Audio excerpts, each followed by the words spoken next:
Imagine getting reincarnated into your favorite game just to realize your stats are a straight line of F ranks.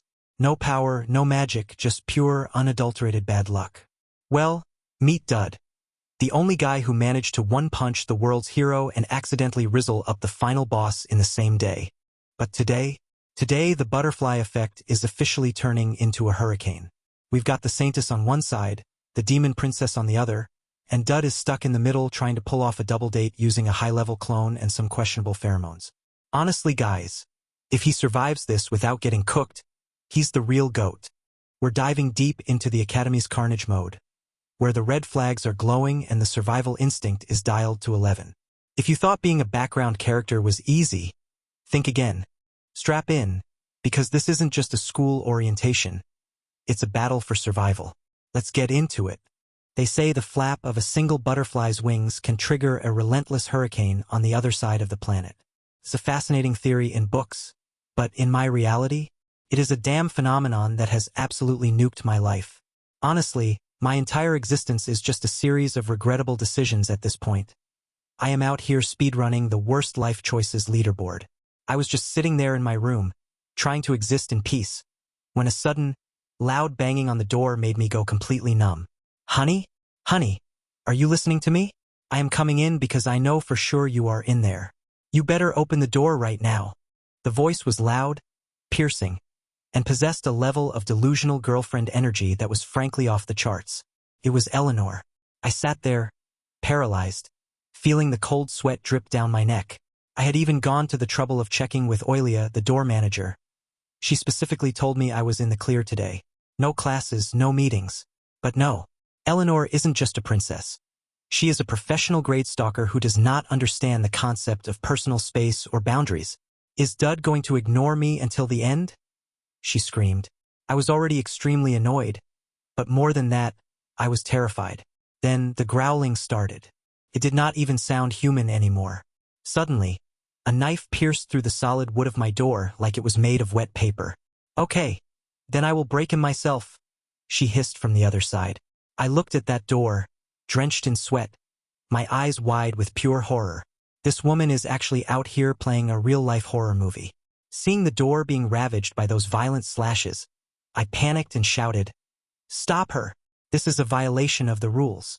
The student council president is the one who punishes rule breakers."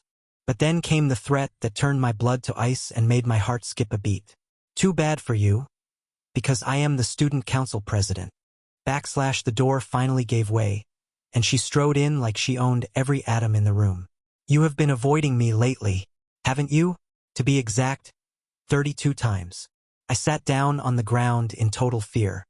This girl is out here tracking my movements like a high-tech GPS. She even counted. Eleanor's beautiful face and figure peeked out from under her hat, looking like a goddess but radiating the aura of a demon. I have a question for you, she said softly. Then, she placed a shiny silver ring on the floor between us. Dud Campbell, do you want to marry me? I barely had time to process the proposal before my room became a literal battle royale map. What are you saying, Princess Tristan? Another voice rang out, making me break out in a cold sweat. It was Sarah, lounging on the windowsill like a cat, taunting the princess, asking if that's how her family operates. Aiming for a man who is already taken. I recognized her instantly, Sarah. Eleanor didn't even flinch, just glared back and noted that the room was way too bright for an assassin to hide. Sarah just stuck out her tongue and winked playfully. Kill all the witnesses. That is my motto, princess. I was even more anxious now, leaning against the wall and frantically retorting that I was in a bind and hadn't even thought about getting married. But then, a plump figure with striking blue hair, Lulu, landed right from the roof. Her attitude and Sarah's both became somber. I looked pale as I called her name. Lulu. She just grinned and offered, "Hey dude, come live with me." The more she spoke, the more bewildered my eyes became. The wedding preparations are almost complete now. You just need to come with me, and that is all. Suddenly, Yuria appeared from the shadows behind me, radiating murderous intent while wielding a heavy chain. How rude. She calmly walked up to me. Sir Dud, what exactly do you do every day that you are surrounded by so much trouble? As your fiancé, I can't ignore this. I couldn't believe my eyes. Yuria was here too? Following that shock was the majestic appearance of Finale, riding a broom with swirling flames. "Can't you all just be quiet, you annoying lot? Dud is mine." Hearing that arrogant statement, my brain felt like it was going to short-circuit. Eleanor gave a cold glare, realizing this had become a competition. Sarah was no less assertive, calling them all delusional. Lulu urged me to go with her, while Yuria suggested I should just reject them all. Finale looked at me with a serious expression. If anyone objects to what is decided, there's only one outcome. Honestly, guys, let's take a second to look at Dud's situation. He's trapped in the middle of 5 top-tier red flags, and he's looking like he's about to pass out. Most people would call this a dream harem, but for Dud, it is a literal high-level boss raid where he is the loot. What do you guys think? Is Eleanor a massive red flag? Or is she just misunderstood? Let me know in the comments which of these girls you think is the most dangerous. Personally, the moment someone starts stabbing through my bedroom door with a knife, I am calling it a day and heading for the hills. But for Dud, he is absolutely cooked. How did I even end up in this mess? The survival game that put me in this situation is called Savior Rising, or SR. It is a bright academy story for passionate young people with a bit of a weeb feel, but the characters are usually stable. I beat the game, watched the ending, and felt pretty satisfied. But then, the next day I got sucked into it. Does this even make sense? I didn't even curse the game. I don't even have feelings for the main character. Anyway, I have been reincarnated as Dud, a guy with absolutely no power, the son of an unknown viscount, a third-rate background character. My territory, the Campbell territory, is just a quiet agricultural place. No dungeons, no legendary loot. For the son of a viscount to be accepted into the Royal Academy was supposed to be a world-shaking event. My father was so proud, wiping away tears. "Take care of yourself and do not cause any trouble. Elfant is where the descendants of nobles gather. The best thing you can do is not attract attention. Understand?" I obediently smiled. I wanted to be invisible. But then the system displayed my information. Status: Dud. Strength: F. Agility: F. Stamina: F. Luck: F. Everything was F. I am basically an NPC that the developers forgot to give code to. The system gave me a main quest: enroll and be assigned to a class. According to the game, if I skip the quest, it's game over. And Elfant Academy is about to fall into chaos because of a villain's rampage. I told myself I wouldn't do anything to endanger my life. I told my father I would stay in the average range and be a nobody. But my school life began with a nightmare. My face darkened the moment I saw the person in front of me in the carriage. Why am I in the same carriage as her again? Eleanor Latristan, the bloodthirsty one, the corpse piler. She is the final boss of this world. In the scenarios, she and the protagonist clash until her sanity collapses and the gray demon devours her. I was supposed to be invisible, but I'm currently stuck in a carriage with the end of the world. She was sitting there, reading a book, and softly asked if I was all right, saying I didn't look too good. I hurriedly stammered, forcing a fake smile. "No, I am fine." I thought to myself that Duke Tristan must really value their public image. She said coldly that her sitting here instead of in first class was a deliberate move to show that high-ranking noble families are approachable. I guess the universe really said, "Main character energy? No, you get main character problems with NPC stats." Stay tuned to see if Dud survives the first day or if he becomes the first F-rank casualty in Academy history. This is peak unwanted fame energy, and I am here for it. One wrong word to Eleanor, and it's not just a rejection. It's an early grave. Dud is officially the most stressed-out background character in existence. I apologize if it caused you concern. Everyone who shares a carriage with me makes that face. Her words hit me like a splash of cold water. I sat there in bewilderment, trying to reconcile the woman in front of me with the one from the game. The key words used to describe Eleanor were always competent, perfect, and bold. The ultimate iron-blooded princess. But what was this sensitive, almost vulnerable side of her? Her gaze rose slowly, those sparkling light pink eyes locking onto mine with an intensity that made it hard to breathe. "Why aren't you answering? Are you curious about something else?" I scratched my head awkwardly, my tongue feeling like lead. "No, it's nothing," I stammered. "You're just unexpectedly kind." Eleanor picked up her glass, her expression softening even further. "Unexpectedly? Have you heard something bad about me? I hurried to object, but she didn't give me the chance. She leaned in, her voice rising with a sudden, sharp curiosity. Could it be? Have we met before? I thought to myself, I'm going crazy. Dealing with the final boss is exhausting enough, but a final boss with an interest in a background character? That's a death sentence. I sighed and slowly replied, it's just, I heard you were quite strict. She looked at me for a moment before letting out a soft hum. You are a strange one. My face darkened as I sheepishly admitted that I hear that a lot. I told myself to just shut up. I'm a background character. Do not get involved. It is best to stay quiet and look outside. But the moment I looked out the window, the peaceful scenery turned into a horror movie. Magnificent mountains? Check. Large rocks rolling toward us at terminal velocity? Also check. Wait, what the hell? I widened my eyes, watching a boulder fly toward the carriage like a meteor. Student Council President. I yelled. Eleanor hummed in confusion, but I didn't wait. I reached for her, shouting, Excuse me, may I ask? The massive rock smashed through the glass, moving with the speed of a blazing fire. I knew her secret. Eleanor always carries legendary-grade armor for her demon state. With my stats being a straight line of FS, I knew I wouldn't survive the impact alone. So, I did the only logical thing a survivalist gamer would do. I used the final boss as a human shield. The action surprised her, her eyes widening in total shock as I tackled her. In the haze and dust of the wreckage, her muffled voice asked, Are you okay? I was currently buried in her chest, enjoying the absolute safety of her top-tier defensive stats. Yeah, I replied softly. She tried to shift, noting, Can you move? You're heavy. When I finally lifted my face and realized the compromising position I was in, I startled and let out an undignified "aw."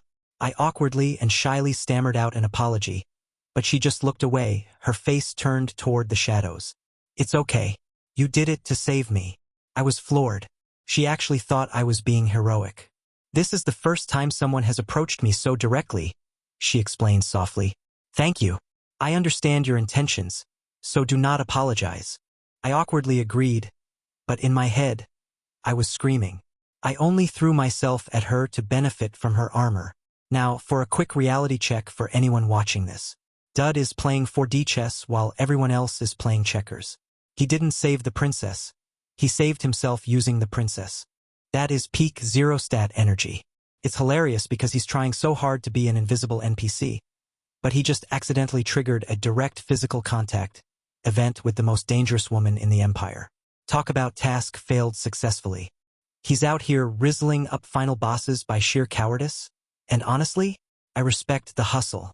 Eleanor stood up, regaining her royal composure. What is your name? I was taken aback. I had a feeling that if I answered, I'd be seeing a lot more of those pink eyes. But how do you say no to a woman who just survived a boulder? Dud Campbell, I said. She repeated it under her breath, her eyes turning cold and sharp again. All right, I won't forget. I will repay you later. Ding! The system notification hit me like a physical blow. You have attracted the attention of a villain. Special gift conditions activated. I received 2 new skills, Desperate Survival and Fatal Charm. Outside, the scene was chaos. A burning vehicle, a massive rock, and people shouting about whether the train came from Alphont. I was being bandaged up, groaning as the healer touched a sore spot. It hurt so much, I hissed. The healer just sighed. As the wheels started rolling again and the carriages advanced toward the city gate, I checked my new gifts. Gift 1, Fatal Attraction. I receive more rewards when attracting attention from those with evil attributes. I sat there in the ambulance carriage, stunned. No wonder it never activated in the Campbell territory. Everyone there is so nice they're practically gold. There wasn't a drop of evil to trigger it. Then there was Desperate Survival. When in danger, my stats increase based on the level of peril. And Fatal Charm? It makes me a magnet for troublesome people. I frowned, scrolling through the game's list of evil attributes. Warriors driven mad by battle, sword gods who slash anyone within 3 steps, violent assassins, and magical geniuses with warped morality. All the people I want to avoid. But strangely, the skill level was marked as a question mark. Even as a veteran player, I'd never seen that. What does it mean? The healer asked if I needed a mental health check because I was staring into space, but I firmly told him I was fine. Once we arrived, I was sitting inside the academy, listening to some official drone on about amazing freshmen. But I was stuck on my conversation with the healer. He'd mocked me for being the son of an unknown viscount who rode with a Tristan. You think it was a coincidence? He had warned me. The Duke has countless enemies. Stay away from her. Getting involved with high-ranking nobles will only bring trouble. I looked over at Eleanor, telling myself I'd keep that in mind. I wanted to be a ghost. I wanted to be invisible. But the system had the last laugh. Ding! Eleanor favorability, level 2. Initial stage of trust event imminent. I'm not just an extra anymore. I'm a background character that the final boss has started to trust. I am beyond cooked. I am deep-fried. Stay tuned, because if Dud thinks he can stay hidden now, he's got another thing coming. The butterfly effect is in full swing, and it's heading straight for a disaster. I am already caught up in it whether I want to be or not. In this academy full of schemes, it is no surprise she is a candidate for the final boss. Just standing next to her could drag me into danger at any moment. While I was lost in that spiral of dread, a voice like a foghorn shattered my thoughts. Dud Campbell, you bastard. A big, burly guy rolled up a piece of paper into a tube and aggressively pointed it at me. Why are you just standing there? His buddy immediately chimed in with a jeer, mocking me as a country bumpkin. They reminded me that everyone had been paired up for practice matches except for me. Apparently, my opponent had been automatically selected because I was the last one left. My stomach did a backflip. Usually, in these games, the person left for last is either a total joke or a literal god. As I looked up at the stone platform, a girl with pure main character energy was staring back. Hello, she said cheerfully. I nearly choked. It was Ilya, the world's greatest genius and the future savior of the world. My legs started shaking so hard I thought I'd drill a hole in the arena floor. I'm fine, I stammered, but my heart knew better. I am done for. This isn't a duel. It's an execution. While I was preparing to meet my maker, the scene in the main hall was even more intense. High-ranking nobles like Count Kidion and Marquis Galantier were arriving, but one seat remained empty. Where is Miss Tristan? A boy asked. Before he could even finish, Eleanor walked in. Her clothes were still stained with crimson, and she walked to the center of the room and plunged her blood-soaked sword straight into the table. The girl in the hall, seemingly used to this chaos, just raised an eyebrow. Where have you been? Eleanor's voice was like ice. Taking care of some things. It turned out an assassination squad had tried to drop a boulder on her carriage to make it look like an accident. She had tracked them down and killed all 12 of them because it was too troublesome to leave it to the students. While the nobles worried about her reputation, Eleanor was already moving on. She asked about the entrance duels, and her eyes landed on a file. Dud Campbell, she repeated. A small, unconscious smile touched her lips. That guy, he's quite strange. Back on the dueling floor, the crowd was chanting, Go, country bumpkin. People were actually gambling on how many moves I'd last. I looked at Ilya across from me. My stats are still F rank. If she even grazes me, I am a ghost. But then, a system notification flashed. Desperate survival level, ? Honestly, guys, let's take a second for a reality check. Dud is currently the ultimate underdog. He's facing the literal hero of the story while his own stats are absolute garbage. But here's the Gen's logic. If you're already at the bottom, the only way is up. He knows that if he survives this, he'll attract the attention of the villains in the crowd. It's a high-stakes clout chase where the prize is not dying. Most people would take the easy way out, but Dud realizes that in this world, if you don't have main character power, you need chaos power. Is Dud a genius, or just a suicidal gamer? Drop a comment if you take the dive or take the deal. Personally, I am choosing the pretend to be dead option and hoping for the best. Ilya moved closer and whispered, Tell the truth. You're really weak, aren't you? I was speechless. She admitted she wanted to beat me to a pulp because she hates the Tristans and I was seen with Eleanor. They're all devils in disguise, she hissed. She offered to pretend to fight, but I knew I needed to get stronger. I decided to provoke her. I looked her in the eyes and said, Actually, I kind of like her. The air in the arena turned freezing. Ilya's eyes widened in pure, unadulterated shock. My fatal charm skill spiked, and the system announced that the villain's attraction to me had increased. Ilya scoffed. Then I have no reason to feel guilty. She rushed forward in a blur, shattering my sword with a single blow. My vision turned red as the system screamed. Warning. Dangerous situation detected. My desperate survival skill hit X level. My hand moved on its own. I threw a punch. A straight, merciless shot right to the hero's face. Everyone went silent. The greatest genius of the world didn't just go down. She went flying into the stands like a ragdoll, surrounded by rays of blue light. I just one-punched the protagonist on my first day of school with F-rank stats. Inside the faculty building, the teachers were in a frenzy. This hit was definitely real, Conrad said, staring at the footage. No one at Alphonse could get up after that hit. Not even me. They were debating if I was a con artist or a monstrous genius.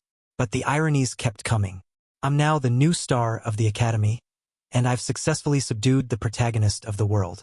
I wanted to be a background character, a ghost in the halls. But at this rate, I'm going to be the most famous person in Alphonse before the first week is over. I just wanted to be forgotten. But it seems the world of Savior Rising has other plans for Dud Campbell. I'm not just an extra anymore. I'm the guy who broke the hero's face. Talk about being built different. Stay tuned because the final boss is watching, and she looks very, very interested. A tall Atlanta, the Academy's high-ranking official, sat deep in thought as she adjusted her glasses. Opposite her, the faculty was in an absolute uproar. One of the instructors bluntly stated that no one at Alphonse Academy, not even a seasoned veteran like himself, could have simply shrugged off the kind of impact Dud had just delivered. They were scrambling for a logical explanation. One theory was that Dud had cheated, using some kind of forbidden drug or illegal magic tool to temporarily boost his power. The other possibility, which was much harder to swallow, was that Dud was a monstrous genius hiding behind an F-rank facade. Atlanta remained serious. She knew that accepting this victory would be difficult. Ilya's patron, the Kindred Border Commander, was not a man who took defeat lightly. However, ignoring a student with this much latent potential would be a catastrophic loss for the Academy. If he was a fraud, time would expose him. If he was the real deal, he would have a massive role to play in the chaos to come. Outside the faculty room, the news about Dud spread like a digital virus. The whole world was suddenly watching this unknown nobody from a tiny territory. Was he the descendant of a legendary knight? Or perhaps the most powerful genius to ever step foot in Alphonse? The news reports were ruthless, showing a silly picture of Dud with a caption that read, "Kindred's new star suffers shocking defeat." Dud held the paper in his dorm room, sighing in pure frustration. "Are they serious with this news?" he groaned. He wanted to be a ghost, but he was currently the most famous person on campus. Suddenly, his system dinged. His profile was updating based on his recent actions. Elner's trust level had jumped from level 1 to level 2, and he had a pile of curiosity points from various nobles like Baron Arm and Viscount Loop. He realized that curiosity, interest, and trust were the currency for the system's point shop. But one thing stood out. Elner, the final boss, had the highest curiosity level of them all. Why does she care so much? He wondered. Then the reward popped up, Tristan's swordsmanship. Dud blankly tapped the screen. This was the ultimate swordsmanship, one of the best in the world, and he'd just stolen it for free. There was a catch, though. The Tristan family was deeply connected to demons. He hesitated for a split second before deciding that survival came first. But then, he saw something that made him jump. Ilya was also on his interest list at curiosity level 4. This made no sense. Rewards were only supposed to come from villains who were interested in him. Ilya was the hero. Why was the system tracking her like an antagonist? Before he could process the implications, a knock at the door startled him. "Is this Dud's room?" The voice was familiar. It was Ilya. She stood outside, looking bruised and pitiful after their match. Dud froze, hoping if he stayed silent, she would just go away. No such luck. "If you don't answer, I'm breaking the door down," she shouted. Dud panicked. "Wait, are you crazy?" Ilya leaned against the door, acting awkward. She claimed she just wanted to get to know each other better. Dud was bewildered, wondering what could possibly be going through the mind of the world's savior. Eventually, she walked away, annoyed by his rigidity, but in her heart, she was sulking. She had no idea how to make friends with a guy, especially one who had just one-punched her into the next zip code. Lost in her thoughts, Ilya accidentally bumped into someone in the long, yellow-lit corridor. A small bag fell to the ground. "You should watch where you're going," a cold voice scolded. Ilya looked up and turned pale with fear. It was Elnor Latristan. The two stood there, locked in a silent standoff. Ilya's mind flashed back to the trauma of her past. The stormy night, the Tristan family's shadow. She instinctively reached for her sword, wondering if she could even survive a fight with the princess at her current level. Elnor didn't even bother to draw a weapon. She just reached out her hand and said, "Give it back." Ilya realized with a sting of realization that Elnor didn't even consider her a threat worth reacting to. Trembling, Ilya handed over the bag. As they passed each other, Ilya decided to throw a little salt in the wound. "Go to the right. Past this turn is Dud's room. I've been with him all along." Elnor stopped dead. The temperature in the hallway seemed to drop 20 degrees. She turned back, her face darkened and her eyebrows furrowed. "Wait, how do you know where his room is?" "Look at the absolute chaos Dud has managed to stir up. He wanted to be a background character, an NPC who blends into the wall. Instead, he has the world savior trying to get to know him, and the final boss rewriting the Academy rules out of pure, unadulterated jealousy. If you're keeping track of the red flags at home, Eleanor just invented a new rule on the spot. Freshmen are not allowed to interact with the opposite gender. That isn't a school rule. That's a you're my property rule.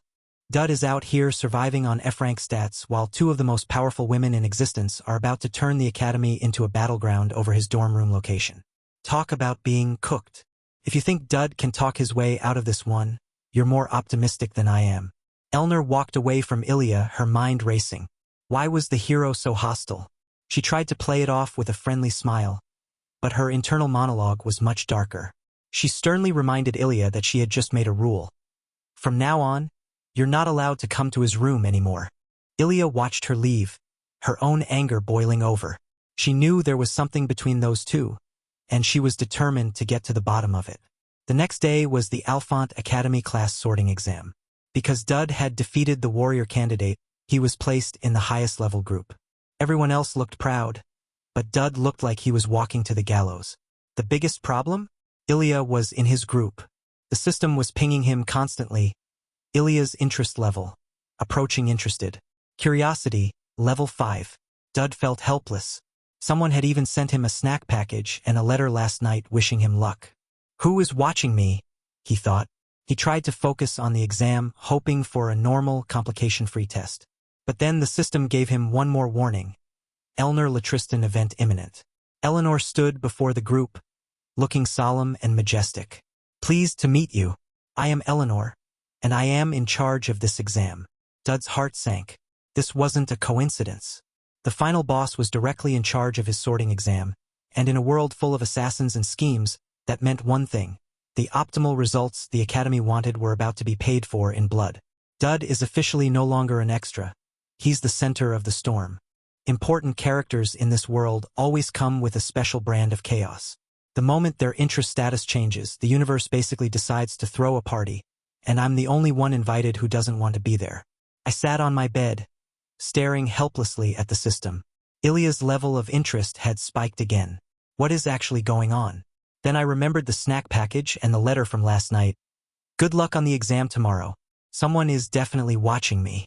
I started analyzing the possibilities in my head, a cold sweat forming. Why is all this happening to a guy who just wants to be a background character? I tried to shake it off as the announcement for Team 1 rang out. I sighed, deciding to push the paranoia aside. This is part of the main storyline, so as long as I stick to the script, there shouldn't be too many complications. But then I checked the system one last time. Character event. Eleanor Latristan, imminent. I looked up and there she was. Eleanor stood tall, her presence commanding the entire room. Pleased to meet you. I am Eleanor, and I am in charge of this exam. I was floored. This can't be a coincidence. Her event was scheduled for today, and now she is directly in charge of my group. It would be stranger if nothing happened during this test. High above us, 5 faculty members sat around a round table, peering into a glowing orb. They were all thinking the same thing. If this kid is truly a genius who can one-punch a warrior candidate, they wanted to see him perform under pressure. They had the team leaders ready to intervene just in case. Eleanor waved her hand, signaling us to move. Follow me to the exam area. I will answer your questions when we get there. We were led deep into a dark, underground facility. Luca, one of the freshmen, whispered in surprise at how much the academy must have invested in this place. Suddenly, the heavy doors slammed shut behind us. The lights cut out. Total darkness. Ilya, never one to stay quiet, urged Eleanor for answers. Is this part of the test?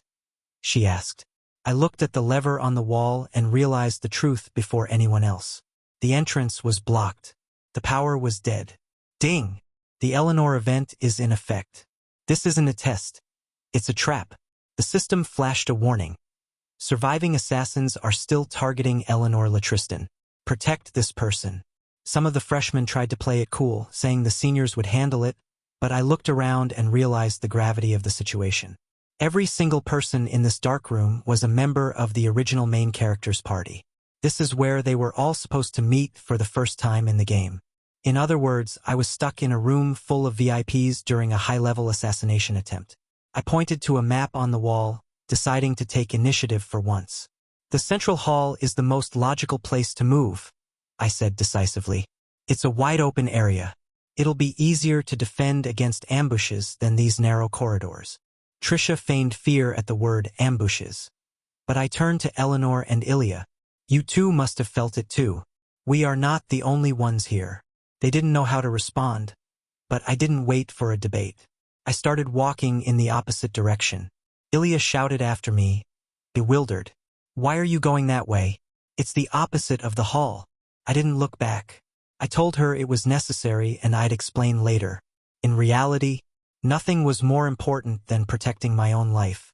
My punch to Ilya must have given me some street cred, because they actually let me go. I just needed to find a quiet corner to hide until the professional heroes cleared the floor. Since I'm not the target, the assassins should ignore me, right? Okay, let's look at the absolute main character behavior coming from a guy who claims to be an NPC. Dud just navigated a group of legendary heroes like he's their commanding officer.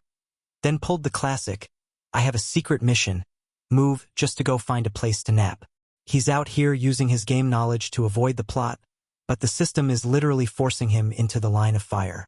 If you've ever tried to skip a cutscene only for the game to crash, you know exactly how Dud feels right now. He thinks he's being low-key, but to everyone else, he looks like a mysterious tactical genius going on a solo stealth mission. The Riz is unintentional, but it is reaching critical levels. Drop a comment if you think Dud's quiet corner is about to become a war zone. As I walked through the shadows, a voice called out, "Hey you!" I tilted my head to see a tall, suspicious guy.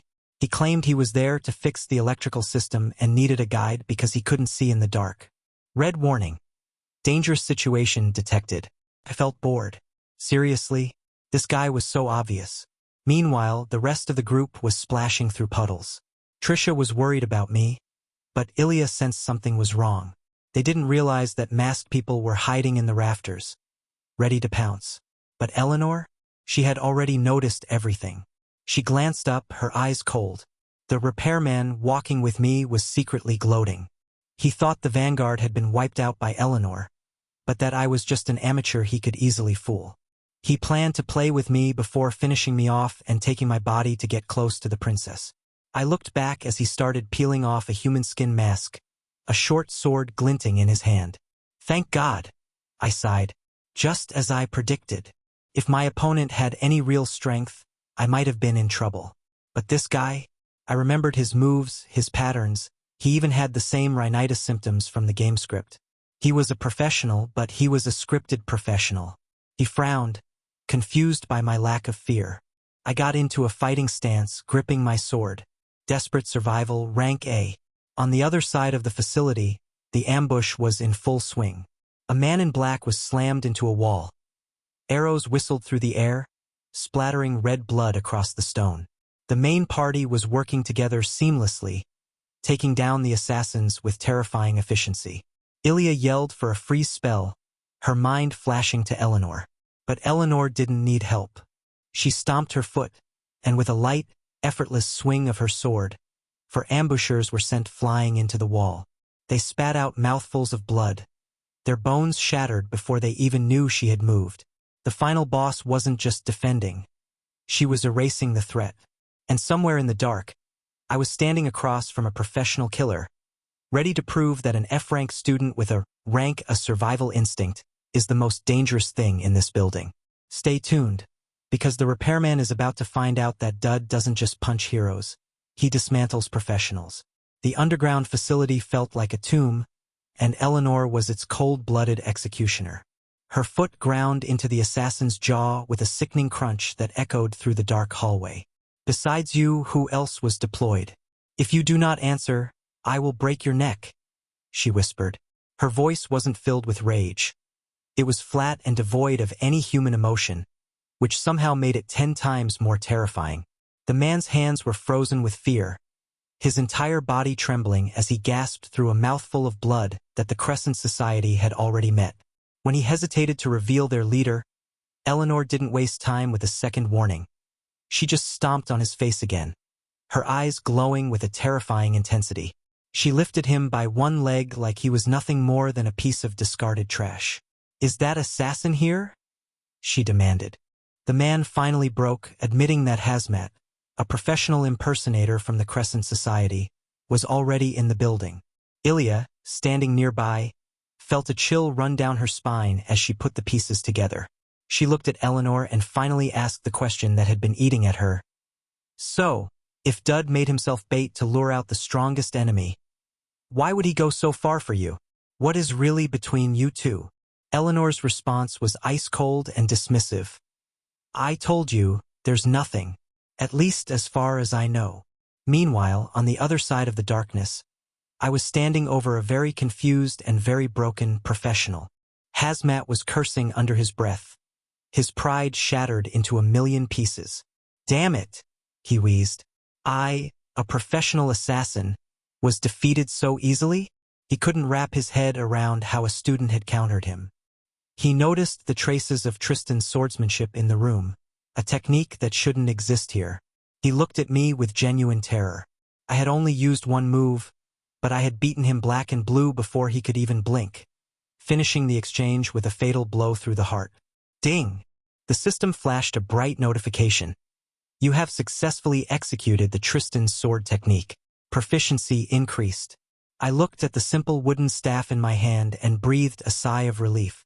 I hadn't even used a real blade, yet I'd executed one of the most forbidden and lethal styles in the world. The assassin leaned against the wall, his breath coming in ragged gasps. So you were the one luring me into a trap. Who are you? He told me to just kill him, his pride completely shattered. But I'm not that kind of guy. I need a messenger. I do not intend to kill you, I said calmly. He looked shocked. Why? Send this message, I instructed. Do not foolishly approach Lady Tristan.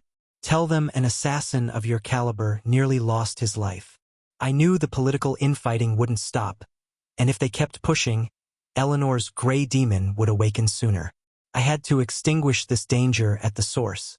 The assassin grinned at me. And if I come back? I didn't hesitate.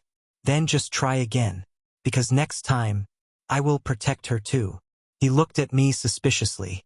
Is she really that important to you? I answered frankly. Let's just say she is. Ding! The system announced. Deadly charm skill activated. The villain's favorability has increased dramatically. I didn't even realize Eleanor was standing right there, listening to every word. She stared blankly at me as I turned around. Then she began walking toward me, step by step, with an expression I couldn't read. Fast forward to the student council room at Alphont Academy, where the atmosphere was pure chaos. Eleanor's friend was screaming about the mountain of work she had to do. Everything's a mess. The headmaster is angry, and I have to hunt down the organizer immediately. She was convinced there was a spy on the inside because of the timing of the assassination attempt. This was the second hit on Eleanor, and they were getting bolder. But Eleanor just stood there, looking out the window, offering a dismissive I wonder to every concern. Her friend noticed something strange, though. Everyone who was with Eleanor during the incident was commended, except for Dud. There was no record of him being recognized at all. It's as if he is deliberately avoiding attention, her friend noted.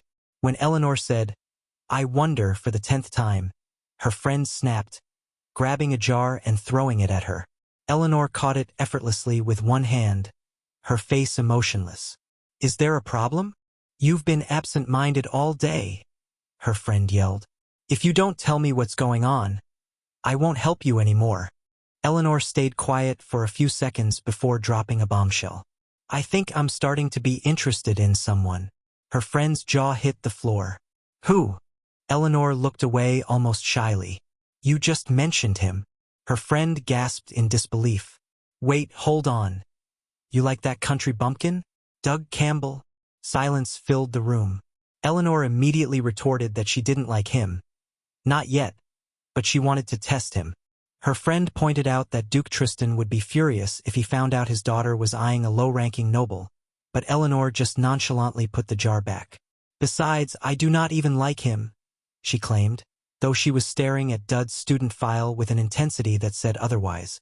As for the man of the hour, Dud was sprawled on his bed in the dorms, staring at a notice from the academy. It read, Dud, we regret to inform you that we cannot yet announce your class. The academic team is working on a project to ensure optimal results. Translation, he's too weird to categorize. He just wanted to be thrown into an average class and forgotten, but the system had one last notification for him. First main quest completed. I survived the first day, I defeated an assassin, I punched the hero, and I've got the final boss catching feelings. I wanted to be a background character, a ghost in the halls. But at this rate, I'm going to be the most famous person in Alphont before the first week is over. I just wanted to be forgotten. But it seems the world of Savior Rising has other plans for Dud Campbell. He's officially cooked, and the real game is only just beginning.